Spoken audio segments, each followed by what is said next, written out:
Hello जय हिंद साथियों, मैं पंकज स्वागत करता हूं आपके अपने परिवार पीके एजुकेशन 17 के ऑनलाइन के प्लेटफार्म में। सी टेट की सफल तैयारी के बाद अब हम सब लग जाते हैं यूपी टेट की तैयारी में, क्योंकि आप देखेंगे कि इस बार का यूपी टेट बहुत ही महत्वपूर्ण है। क्योंकि इसके बाद आप देखेंगे आपको शिक्षक भर्ती जरूर देखने को मिलने वाली है। तो जिन भाइयों का क्लियर अभी तक यूपी टेट नहीं हुआ है उनके लिए काफ़ी महत्वपूर्ण हो जाता है। तो आप देखेंगे कि यूपी टेट और सी टेट एक ऐसी परीक्षा है जिसमें प्रीवियस ईयर के प्रश्न काफ़ी मायने रखते हैं। अगर आप प्रीवियस ईयर के प्रश्नों को अच्छे से देख और समझ लेते हैं तो आप देखेंगे कि वो आपके लिए काफ़ी बेनिफिट, काफ़ी फ़ायदेमंद होगा। तो उसी के अंतर्गत आप देखेंगे जो पिछले वर्ष आपका 2021 में जो आपका यूपी टेट का पेपर हुआ था, तो उसी में कौन कौन से प्रश्न आए थे बाल विकास एवं शिक्षण विधेयक के अंतर्गत, उन्हीं प्रश्नों को इस वीडियो में देखेंगे जो आपके लिए काफ़ी महत्वपूर्ण होने वाला है। क्योंकि आप एक बार इन प्रश्नों को देखे रहेंगे और इससे जुड़ा हुआ प्रश्न आपके पेपर में बनेगा तो आप आसानी से हल कर ले जाएंगे। तो आइए वीडियो की शुरुआत करते हैं और इन प्रश्नों को देखते हुए अच्छे से समझते हुए चलते हैं। तो आप देखेंगे पहला प्रश्न आपका यहाँ पे पूछा है कि कोहलर निम्न में से किससे संबंधित है। आपको बताना है आपका किस सिद्धांत से कोहलर ने दिया था। तो आपको पता होगा कि कोहलर ने चिंपैंजी पे अपना जो परीक्षण था उसमें किया था, तो जिसका नाम सुल्तान था। तो उसमें आप देखेंगे कि अभिप्रेरणा का सिद्धांत उन्होंने दिया हुआ था। तो पहला ही ऑप्शन आपका दिया हुआ इसमें, तो ये अभिप्रेरणा के सिद्धांत है। आप यहाँ पहले से ये टिक लगाया हुआ है उस पर ना जाइएगा, क्योंकि ये टिक लगाया हुआ पेपर है। तो इसमें ज़रूरी नहीं है कि जो टिक लगाएगा वही सही है, जो हम बताएंगे वो आप देखेंगे आयोग ने माना था वही इसमें सही होगा। तो इसमें आपका अभिप्रेरणा का सिद्धांत सही हो जाता है। तो आइए वही दूसरे प्रश्न को देखते हैं। तो दूसरे प्रश्न में देखेंगे आपसे पूछा है मैकडूगल के अनुसार मूल प्रवृत्तियाँ कितनी होती है। जी हाँ, आप देखेंगे मैकडूगल के अनुसार आपको मूल प्रवृत्तियाँ बतानी थी। तो आप देखेंगे कि जो 14 होती हैं, मैकडूगल ने 14 मूल प्रवृत्तियाँ दिए थे। तो आपका इसमें चौथा विकल्प सही हो जाएगा।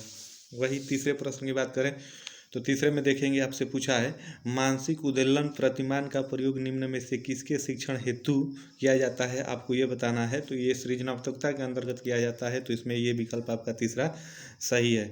आइए वही चौथे विकल्प प्रश्न को देखते हैं। तो निम्न में से कि किसने प्रयोग अपना कुत्ता पे किया। आपको प्रश्न का मतलब ये है कि निम्न में किसने प्रयोग में कुत्ता का एक विषय था, तो वो आपको बताना है। तो ये पावलोव ने अपना प्रयोग कुत्ते पर किया था। तो इसलिए आपका विकल्प चौथा सही हो जाएगा।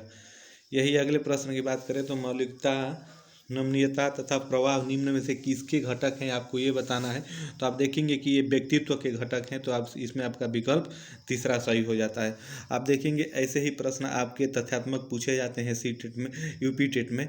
तो यूपी टेट की परीक्षा ऐसी है, आप अच्छे से एक बार सिलेबस को पढ़ लेते हैं, समझ लेते हैं, तो इसमें आप देखेंगे तथ्यात्मक प्रश्न ही ज़्यादा आपको देखने को मिलते हैं।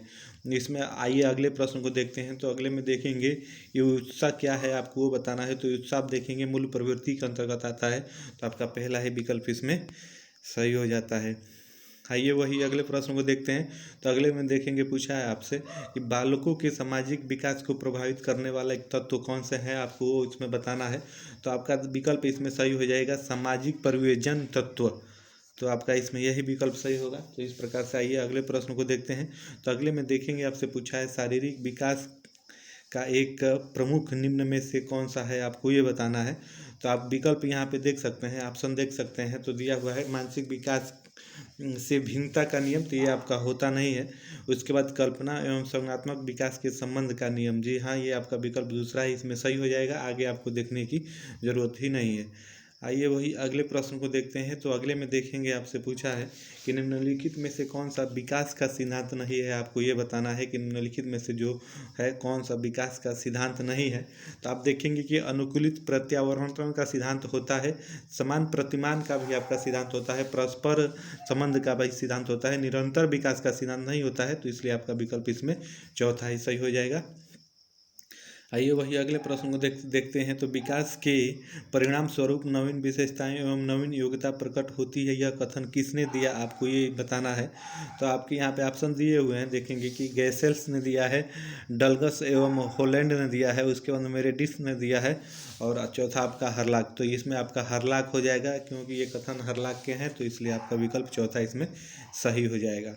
आइए वही अगले प्रश्न को देखते हैं। तो पूर्व अनुभव के आधार पर संवेदना को अर्थ प्रदान करना कहलाता है, आपको क्या कहलाता है। जो आपके पूर्व अनुभव है, पूर्व अनुभव के आधार पर संवेदना को अर्थ प्रदान करना क्या कहलाता है। तो आप देखेंगे कि वो स्मृति के अंतर्गत आता है। तो इसलिए आपका इसमें स्मृति यानी तीसरा विकल्प सही हो जाएगा। वही अगले प्रश्न की बात करें तो अगले में देखेंगे आपसे पूछा है सीखने के प्रयास व भूल का सिद्धांत किसने दिया। आपसे ये पूछा है, आपका प्रयास और भूल का सिद्धांत बताना है। तो प्रयास और भूल का सिद्धांत आप देखेंगे कि आपके थर्नाइट महोदय ने दिया है, तो आपका विकल्प इसमें तीसरा सही हो जाएगा। आइए वही अगले प्रश्न को देखते हैं। तो अगले में देखेंगे पूछा है औसत बुद्धि वाले बालकों की बुद्धि लब्धि का स्तर क्या होता है, आपको वो बताना है। तो आप देखेंगे कि आपका जो 90 से 109 तक दिया है ये तीसरे विकल्प में, तो आपका विकल्प यही सही हो जाएगा। इसके बीच का बालक औसत बुद्धि वाला होता है, तो आपका विकल्प तीसरा इसमें सही होगा। निम्न में से कौन तरल क्रिस्टलीय बुद्धि के प्रतिमान के प्रतिपादक है, आपको ये बताना है। तो ये आपके कैटल महोदय हैं, तो पहला ही विकल्प आपका इसमें सही होगा। क्रिया प्रस्तुत अधिगम का सिद्धांत किसने प्रतिपादित किया था, आपको ये इसमें बताना था।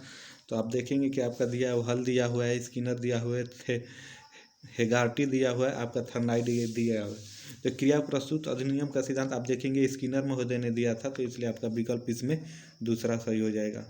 आइए वही अगले प्रश्न को देखते हैं। तो अगले में देखेंगे पूछा है ब्लू प्रिंट निम्न में से किसका महत्वपूर्ण घटक है, आपको ये बताना है। तो आप देखेंगे कि ये परीक्षण जो वैधता होता है, परीक्षण वैधता के लिए किया जाता है, तो इसलिए इसमें विकल्प आपका चौथा सही होगा।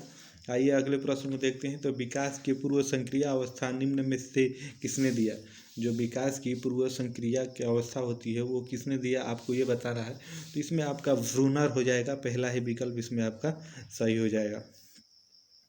आइए वही अगले प्रश्न को देखते हैं। तो अगले प्रश्न में देखेंगे आपसे पूछा था कि MPPI प्रशिक्षण, जो आपका MPPI परीक्षण है, किसके उपयोग में ये मापा जाता है, आपको ये बताना है।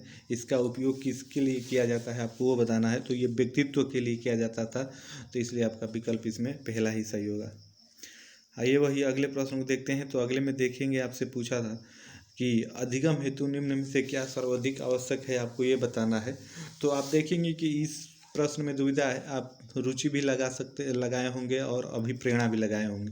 आपने दोनों लगाया होगा कि, लेकिन आयोग ने इसका विकल्प ये परिपक्वता यानी तीसरा विकल्प माना था, तो हम इसको यही मानेंगे, इसमें परिपक्वता आपका तीसरा विकल्प इसमें सही होगा। शैशवावस्था का समय आपको बताना है। तो शैशवावस्था में इसमें भी आप देखेंगे कितने बच्चों को कन्फ्यूजन था, जन्म से 2 वर्ष तक लगाए होंगे, लेकिन इसमें आयोग ने जन्म से 6 वर्ष तक माना था, तो आपका विकल्प इसमें तीसरा सही होगा। आइए वही अगले प्रश्न को देखते हैं। तो अगले में देखेंगे कोहलरबर्ग अपने प्रयोग में यह सिद्ध करना चाहते थे कि, आपको वो बताना है। तो आप देखेंगे कि आपके ऑप्शन यहाँ पर दिए हुए हैं, ऑप्शन देख सकते हैं। तो इसमें आपका देखेंगे कि कोहलबर्ग अपने प्रयोग में यह सिद्ध करना चाहते थे कि अधिगम एक स्वतंत्र प्रक्रिया है, तो इसलिए आपका विकल्प इसमें चौथा सही हो जाएगा। किसने पाठ योजना की पंचपद प्रणाली विकसित किसी प्रतिपादित की थी, आपको ये बताना है। तो ये आपका देखेंगे, आप पूछा था कि किसने पाठ योजना की पंचपद प्रणाली प्रतिपादित की थी, तो इसमें आपका ब्लूम हो जाएगा, तो आपका दूसरा ही विकल्प इसमें सही होगा। आइए वही अगले प्रश्न को देखते हैं। तो अगले में देखेंगे आपसे पूछा है निम्नलिखित में ग्रंथियों के आधार पर व्यक्तित्व की विभिन्न प्रकारों पर चर्चा किसने की थी, आपको ये बताना है। तो ये क्रैस्मर ने की थी, पहला विकल्प इसमें आपका सही होगा। सृजनात्मकता मौलिक परिणामों के अभिव्यक्त करने की मानसिक प्रक्रिया है, यह कथन किसका है। तो ये क्रो का है, तो विकल्प इसमें आपका दूसरा सही होगा। आइए वही अगले प्रश्न को देखते हैं। तो अगले प्रश्न में देखेंगे आपसे पूछा है VF स्किनर के अनुसार बच्चे में भाषा विकास कब से होती है, आपको ये बताना है।